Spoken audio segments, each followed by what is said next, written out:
جی آصم منیر سے آپ بات کریں، میں کہا کس چیز کی بات کریں، ڈیل کرو، کیوں ڈیل کس چیز کی کریں، بتا دیں ان کو کیا چاہیے. یہ ایک دفعہ تو بتا دیں کہ ان کو چاہیے کیا ہے. یہ جو عمران خان کی زندگی کو خطرے میں نہیں ڈالیں گے تو اور کیا کریں گے.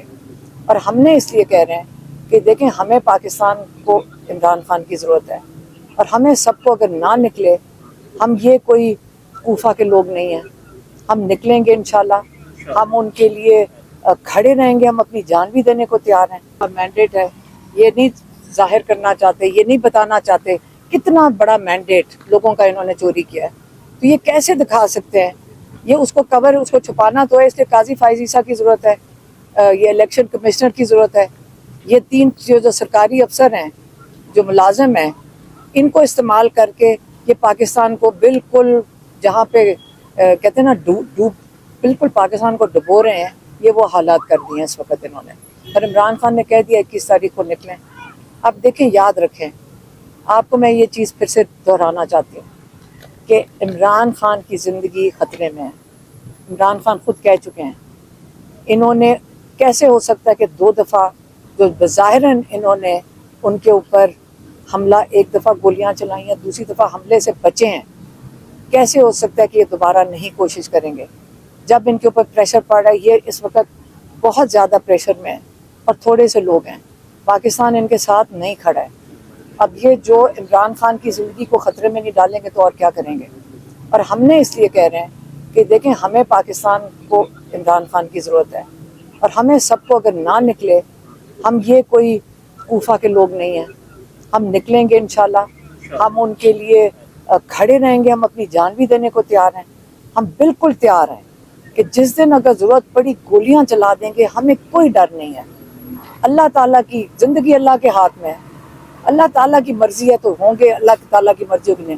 لیکن یہ بھول جائیں کہ جو 1 سال میں ہم نے صبر کیا ہے کہ قانونی طریقے سے عمران خان کو رہا کریں گے، ان کے کوئی ارادے نہیں ہیں. ابھی اس وقت کوئی قانونی وجوہات نہیں ہے کہ عمران خان جیل میں بیٹھیں، کوئی قانونی وجوہات نہیں ہے. یہ وہ وقت آیا کہ عمران 1 سال سے اپنے سارے کیسز کا بڑے تحمل سے انہوں نے سامنا کیا ہے، اور ہر ایک سے ایک کیس ختم ہوئے ہیں.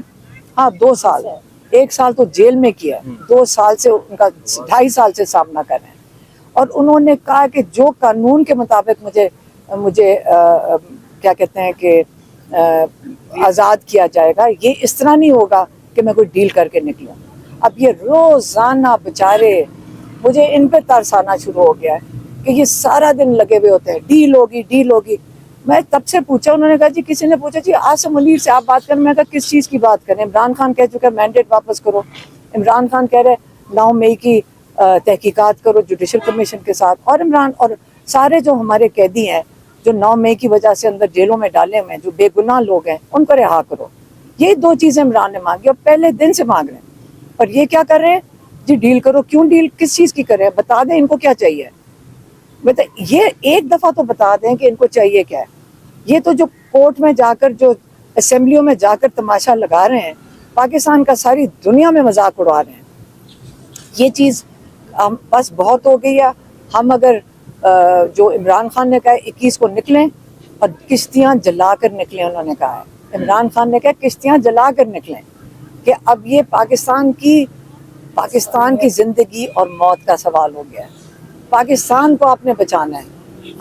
ہم 24 کروڑ لوگ ہیں اس ملک میں، کیا اپنے لیے نہیں کھڑے ہو سکتے؟ ساری دنیا ہمیں دیکھ رہی ہے، شرمندگی ہو رہی ہے، دنیا سے ہمیں کالیں آتی ہیں.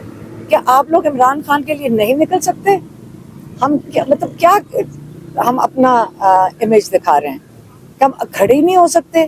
ایک لیڈر بھی نہیں ہے. وہ پاکستان کو اس کی ضرورت ہے، پوری مسلم امہ اس کے لیے دعائیں کر رہی ہے. انشاءاللہ 21 کو ہم پورے لاہور کو کہتے ہیں، لاہور ہم نے بہت جلسے بھی ان کے دیکھے ہیں، ہم بہت جلسوں میں شامل ہوئے ہیں، بہت احتجاج میں شامل ہوئے ہیں. لیکن جب ایک دفعہ لاہور کھڑا ہو جاتا ہے، ان کو کوئی نہیں روک سکتا، اور انشاءاللہ لاہور نکلے گا. جو الیکشن کرانے کا رات کو بیٹھ کے فیصلہ کرایا وہ قاضی فائز عیسیٰ صاحب، یا اور اس کے علاوہ ہر وہ کیس جس میں پی ٹی آئی کو نقصان ہو سکتا تھا، وہ اس میں بیٹھے انہوں نے نقصان دیا، اور جس میں پی ایم ایل این کو فائدہ ہو سکتا تھا انہوں نے ان کو فائدہ دیا. لہٰذا اس کی ایکسٹینشن کے لیے یہ ایک کانسٹیٹیوشنل امینڈمنٹ کے نام پہ یہ ایک ڈرامہ کر کے یہ آگے لے آئے، نمبر 1۔ دوسرا، 2 چیزوں کو بچانا مقصد تھا۔ کون سی چیزیں؟ پہلے میں اس پہ بات کر لوں کہ امپائر 3 کون کون سے ہیں۔ ایک قاضی فائزہ صاحب، number 2 election commission of Pakistan, chief election commissioner, election commission کے ممبران۔ اب جو آئین میں یہ 100 کارڈ ترمیم کر رہے تھے، اس کے ذریعے جب تک کوئی دوسرا نہیں آئے گا تب تک یہ بیٹھے رہیں گے، دوسرے کو اپوائنٹ نہ کریں، یہ بیٹھے رہیں، اور جب چاہیں ایک نیشنل اسمبلی کی ریزولوشن کے ذریعے ان کو آپ ایکسٹینشن دے دیں اگلے 4 سال 5 سال کے لیے۔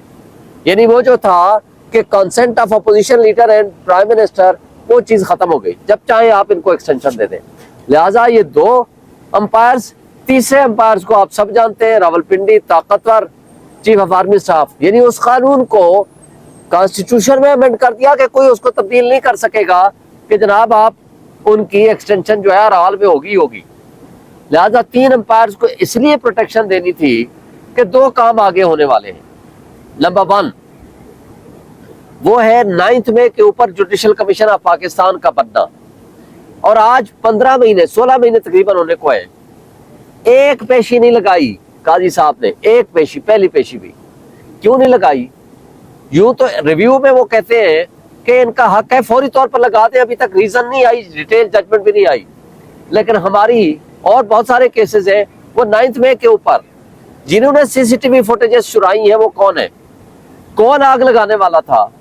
کس نے اسلام آباد ہائی کورٹ سے اغوا کیا عمران خان کو اور وہ CCTV فوٹیجز اٹھا کے لے گئے، اور آج تک وہ بھی نہیں ملی، نہ اسلام آباد ہائی کورٹ کی، نہ کور کمانڈر ہاؤس کی، نہ GHQ کی، نہ حمزہ کیمپ کی، نہ کسی اور جگہ کی۔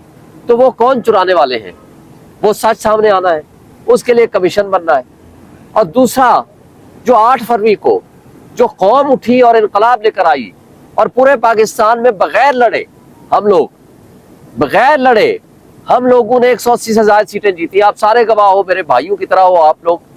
میرا حلقہ یہ جہاں سارا آپ کا 100% آپ کے میڈیا ہاؤسز ہیں، وہ میرا حلقہ ہے۔ آپ کے سارے سوشل میڈیا، ڈیجیٹل میڈیا اور آپ کے جو دوست بھائی صحافی ہیں، سارے میرے حلقے میں موجود تھے، مجھے ملے بھی میکسیمم لوگ، انٹرنیشنل میڈیا بھی موجود تھا۔ آپ سب جانتے ہو کون جیتا ہے۔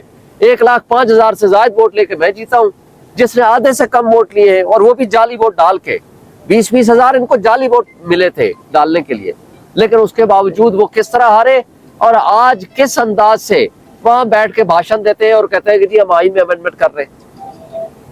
لہٰذا 8 فروری اور 2024 اور 9 مئی 2023 کے سارے ڈرامے کو بند کرنے کے لیے اور اس پہ پردہ ڈالنے کے لیے ان امپائرز کا ایکسٹینشن ضروری ہے۔ اور وجہ کیا ہے؟ وجہ مین یہ ہے کہ اس وقت سچویشن یہ ہو چکی ہے کہ آپ کا اگر اس ملک میں اگر رول آف لا نہیں ہوگا، قانون کی حکمرانی نہیں ہوگی، جمہوری روایات نہیں ہوں گی، اگر آئین کی پامالی اس طرح ہوتی رہے گی، تو مجھے بتا دیں کہ کون آپ کے پاس انویسٹمنٹ لے کر آئے گا؟ جب آپ کے پاس انویسٹمنٹ نہیں آئے گی، آپ آمدنی کے ذرائع کیسے بڑھا سکو گے؟ جب آپ آمدنی کے ذرائع نہیں بڑھائیں گے، آپ کی انویسٹمنٹ آئے گی نہیں، اور جو اوورسیز بیٹھا ہوا ہے آپ کا، وہ آپ پہ ٹرسٹ نہیں کرتا، اور اس کے ساتھ ساتھ یہاں جو انویسٹر یا جو کیپٹل پیسہ لے کے بیٹھا ہوا ہے، وہ بھی آپ پہ یہاں انویسٹمنٹ کرنے کے بجائے پیسہ لے کے ملک سے باہر جا رہا ہے، جس کی مثال آج خان صاحب نے بھی دی ہے کہ پچھلے 6 مہینے میں 6,000 آپ کی کمپنیز وہاں دبئی میں رجسٹرڈ ہوئی ہیں، باقی کئی شہروں میں کہاں ہوئی، کدھر ہوئی ہے، اس کی تفصیل سامنے نہیں آئی۔ تو پھر آپ کا ملک کیسے چلے گا؟ لہٰذا یہ کیا کرنے جا رہے ہیں؟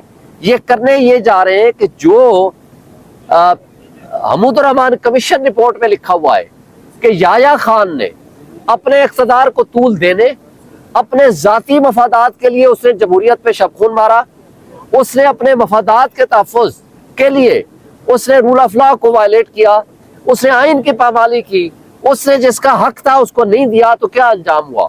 اس کے نتیجے میں پاکستان 2 لخت ہوا۔ اور آج جو یہ کرنے جا رہے، یہ جو کٹ پتلی، جو ڈاکہ زنی کے ذریعے عوام کا مینڈیٹ چوری کر کے، کرپٹ پریکٹسز کے ذریعے الیکشن کمیشن کو ساتھ ملا کے جس طرح یہ قابض ہوئے ہیں، ان کی صورتحال یہ ہے کہ یہ آج وہی